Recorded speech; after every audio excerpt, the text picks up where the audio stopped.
Welcome to my channel, All for Health with Jane. Family, on the AKA and Tibz murder case, on Friday, after the defense have given their arguments and reasons why do they feel and believe that the accused people deserve bail, their clients deserve to be given bail on this matter. After they have done that, family, the prosecutor, Mr. Kaba, was given an opportunity to respond to the defense. The first thing that Mr. Kaba spoke about in his response to the defense, he spoke about the extradition of the two accused persons who are in Swaziland. Remember, those two have not yet been sent back into South Africa. The case of their extradition is still on.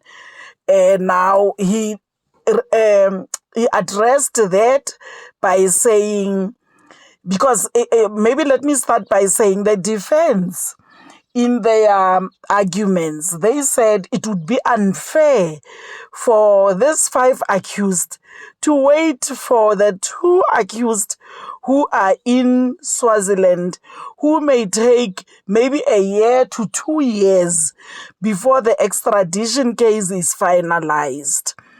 And they need to be given bail. Wait for those who are in Swaziland.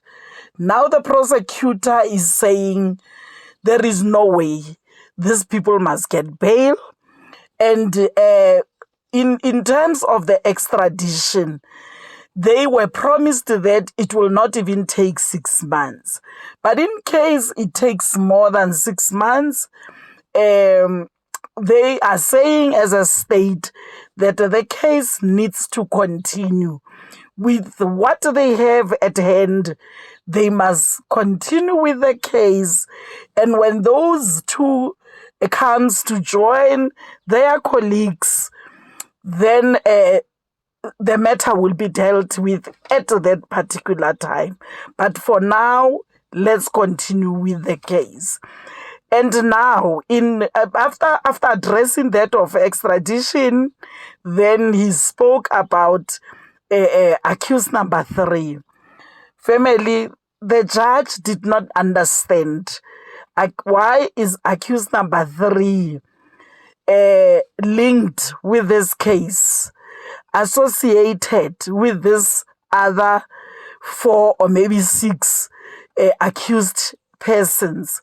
As this is being called a hit, this people were contracted and it was planned. But looking at the dividends that were given to each one of them, accused number 3, there is no evidence of being given monies. People were given 133,000 rands, but with accused number 3, there is nothing that shows that he was given. Now, Mr. Kaba, who is the prosecutor in this case, his argument is for not having evidence that this person was given money does not necessarily mean he is innocent. Because sometimes payments can come in a form of a cash.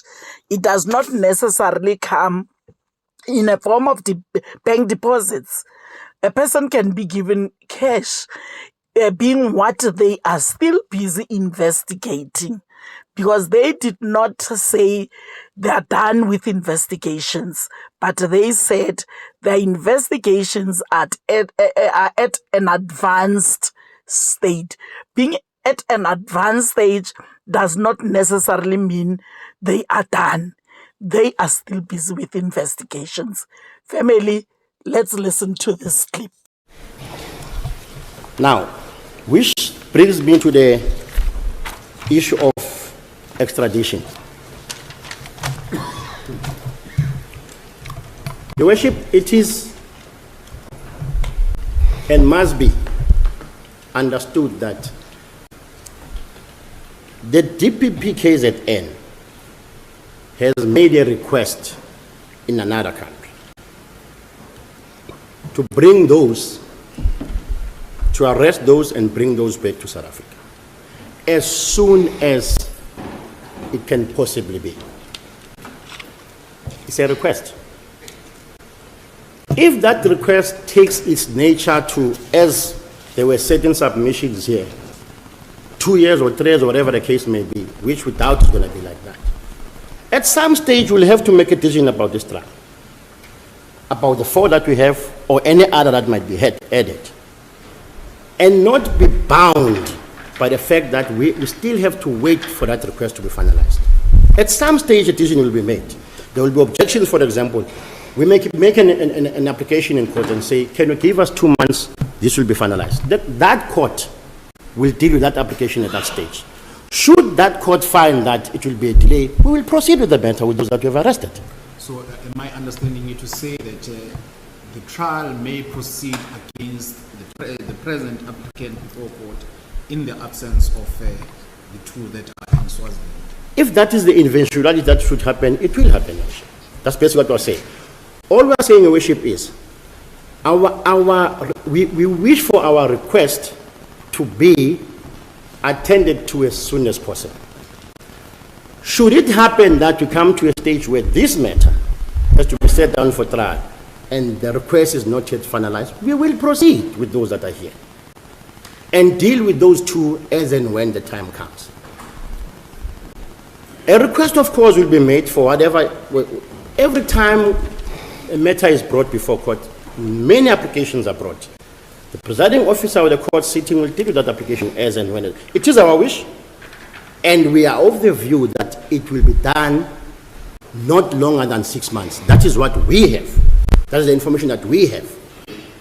Therefore, as and when that time comes, we will have to make a decision to say, we would have loved to try all of them in one trial.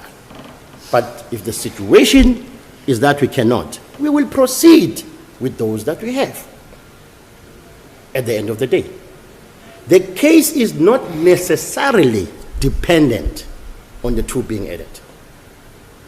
We have explained before you, Exhibit G is clear as to what evidence do we have. It would have been better for all concerns, not for witnesses to have to testify twice and all of that, to have those 2 added. But if at the end of the day the court finds that it will be a delay, then we'll proceed. I don't know whether that answers the court's question. Yes, no, thank you. You have touched upon Exhibit G, and I've got a few questions to raise with you with regard to Exhibit G. Some of them, or some of the questions that I had, you have already touched on. You referred to, you said, an eyewitness state, I saw X firing a shot at the deceased. Yes. Are you saying the type of evidence that you have here, we have the evidence of eyewitnesses? There are eyewitnesses who saw the shooting. And the eyewitnesses, are they going to implicate the accused before court? One will implicate the accused who's not here before court. If your worship understands Exhibit G, we have identified one of the shooters as one of the people who Yes. are in Swaziland. Yes. The second shooter at this stage is not necessarily identified by a witness, but the scientific evidence shows by process of elimination. Let me put it this way. There are 3 people that we're placing in the Mercedes-Benz. Yes. 2 come out. This is now by process of elimination of the scientific evidence. 2 come out. Are they identifiable? Now, there's a witness who identifies the one shooter. The other one is not necessarily identified by the witness. at the time of the shooting, but he's placed in a Mercedes-Benz before and after. And by now having, out of all the role players, we are saying, for example, that these 4 and these other 2 that are not here. The process of scientific evidence says these 4 were here at this time of the shooting. The only 3 could be here is these 3. Out of these 3, we identify 1. And when you look at the description of the second one, because we've managed to place, for example, accused number 1 is placed in the Mercedes-Benz, together with applicant number 4, as well as the shooter in Swaziland. Now, those are the 3 that were in the Mercedes-Benz at the time. Now, 2 comes out, and definitely this person who fired the second shot is not accused number 4. By a process of elimination, you argue. The only inference you can draw is the following. Even if I have covered my face, but I came out of that Mercedes-Benz and ran back to it immediately after that, and everything else places me there, except one who say that's definitely you. But the inference can be drawn from the scientific evidence as to who the second shooter is. I'm not sure that it answers the court's question. No, I follow. One other aspect that is of concern to me is the allegations which are made by the state. The applicants were contracted to kill. They were hitmen. Is there evidence to that effect, that the applicants were contracted to kill?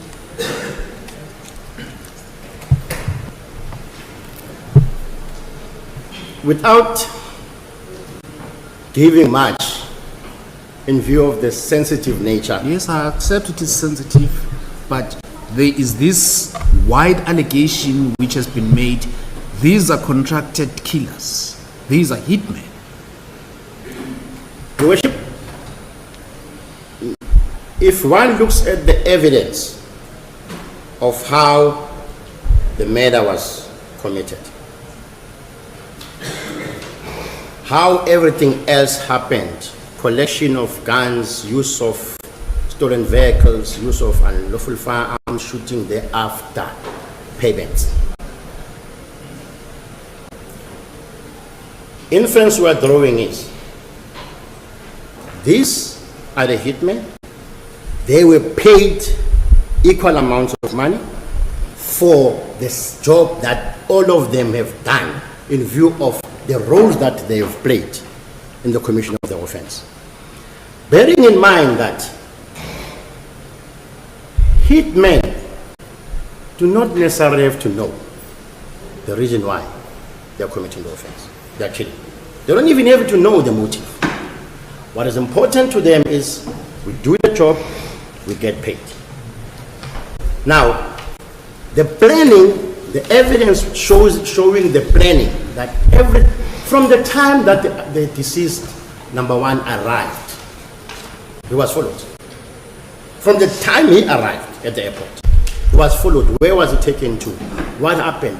Roles played. One goes inside the wish and make sure that I can see him and communicate with the other. The planning shows that this was a plan to kill. Now, after they have killed, what then happened? They are paid. The inference is these are hitmen. I will argue the issue of the payment later on as to why we say it's a payment.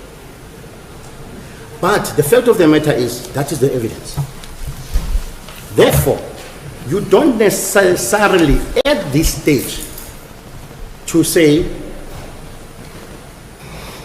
on the prima facie evidence, do I necessarily have to know or have the person who ordered the hit arrested to make a decision whether to grant bail or not? On the evidence before this court, is there enough evidence prima facie showing that this was a contract killing? I was saying yes. Does this include applicant number 3, who is said to have not even been at the scene of murder at the time. He was languishing in hospital. Exactly. Now, we are saying, as part of the plan, as part of the execution of the plan, we need a stolen car so that it could not be detected. We need the firearms to be used for this purpose. And we have shown to the court that this was not the once-off incident of accused number 3 providing this. There's Berea 53, which happened immediately after this.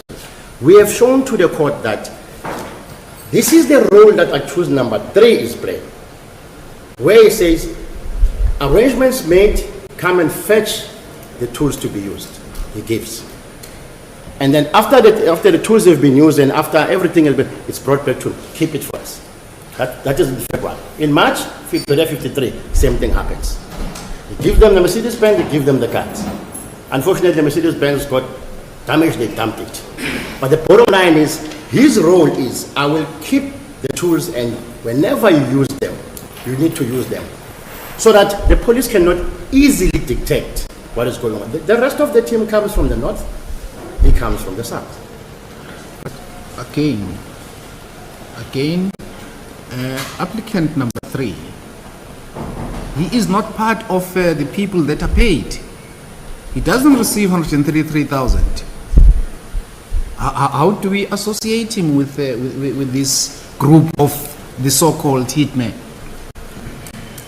There is no other than the firearms that he allegedly supplied and what have you. How do we associate applicant number 3 with the firearm, with this? Because he is not on the payroll. There is no bank record suggesting the payment insofar as accused number 3 is concerned. At this stage, it doesn't mean there was no payment made. Those are part of the investigations that we have information, but we did not put it on the record as yet until it's verified. We don't want to put a lousy information in court just for the sake of doing bail application. Those are one of the things that we're following up, because it is clear from the nature in which they operated that this is the role that he has been playing all along. Therefore, one can say it can never be fulfilled.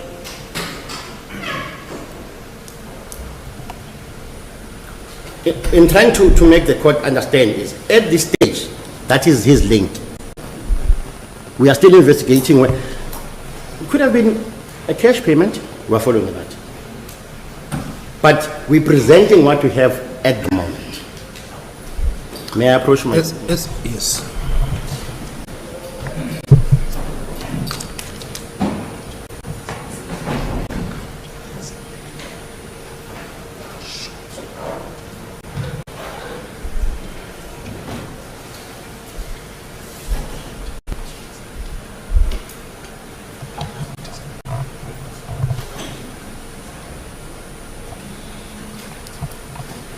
Thank you, Worship.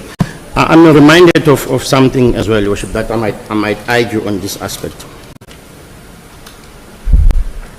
Let me start with the first question of contract killing. Not necessarily, I'll come with accused number 3.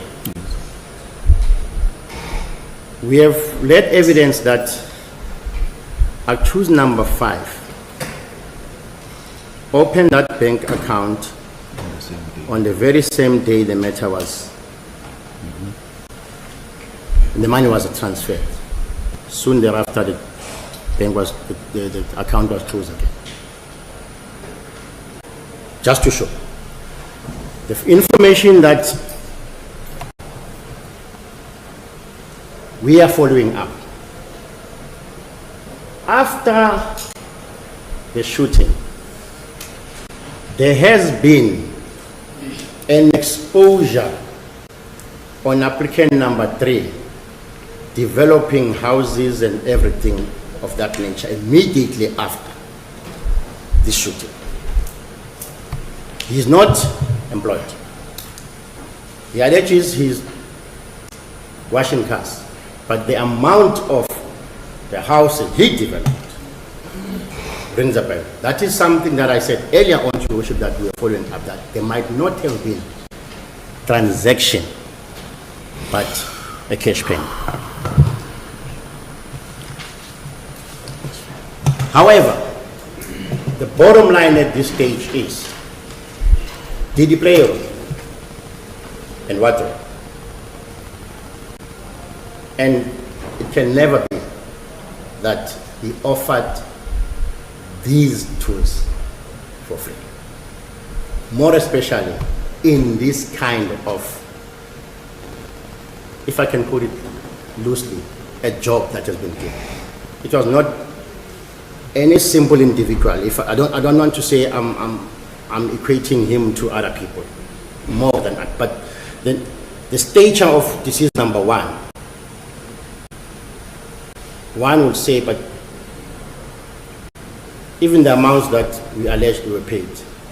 One in court will hear about 5,000 rands for the heat, 10,000, but this one, it explains because of the nature of the person that was supposed to be killed. I'm not sure that I've answered Your Worship on. Family, the prosecutor refused to agree that accused number 3 might have given his services to this other 6 accused, given his services for free without being given anything. And he says, when looking at the type of house that accused number 3 has built immediately after all the others were paid the 133,000 in their bank accounts, it is clear that accused number 3 might have received payment in a form of cash. That's what he is suspecting. And in the following clip, he continues to say, for an example, if maybe the court, who is the magistrate, can declare accused number 3 innocent only because there is no evidence of his payment in the bank records, then when we minus him from the whole scene, when we say no, we don't have accused number 3 in the whole activity, then there would be no guns. There would be no stolen vehicle that was used, for this mission. Then there is no case. So the role accused number 3 played, according to the prosecutor, he says is equally important as the role played by each of the accused. So according to him, accused number 3 does not deserve bail. So let's listen to the last clip, family. This minus applicant number 3 in the whole scenario. Just take him out, his role, everything. What are we left with? No firearm, no stolen vehicles, nothing. But in the pieces of the puzzle of this argument, he is needed to supply the following. And it needs to be stressed, Your Worship, perhaps I might have forgotten it earlier on. To indicate what we said earlier on, that there's a pattern wherein he seems to be the supplier of firearms and vehicles. Your Worship would recall that there's a matter that is charged under Mayville Case 226 of 5 of 2022. This is where we said the cartridge cases that were left in that taxi violence shooting where people died meshed with the second firearm in this matter. So the 2 firearms that were used in this matter were collected from applicant number 3, one of which was already used in the matter is linked in in 2022 already. So if the court follows what my submission is, that he keeps them as and when they are needed, they come and fetch it. The Mercedes-Benz was robbed in January of 2023. Used in this shooting, came from him. Used in the 53, which is in March 2023, a month after this one, where is also linked. Now, one can see the trend to say, as and when the North guys from Mpangeni and others want to do a hit, he supplies. This is the information. Active association as the common purpose. Isn't it? But that's the prima facie evidence that we're placing before you. Family, I like it the way this magistrate is conducting this case, by keeping on interfering with questions of clarity. It helps us a lot to follow this case. It's easy. It makes it easy for one to follow this case. He keeps on asking questions, and he does that. Some of them are the questions that we had, and it's helping a lot for us not to be left behind. Thank you very much, family. Please comment in the comment section. Let me hear what are you saying. And please, family, do not forget to like this video. Like it before you leave. Subscribe for my channel if you haven't done so yet. I love you, family. Thank you. Bye. I will see you on my next upload. Bye.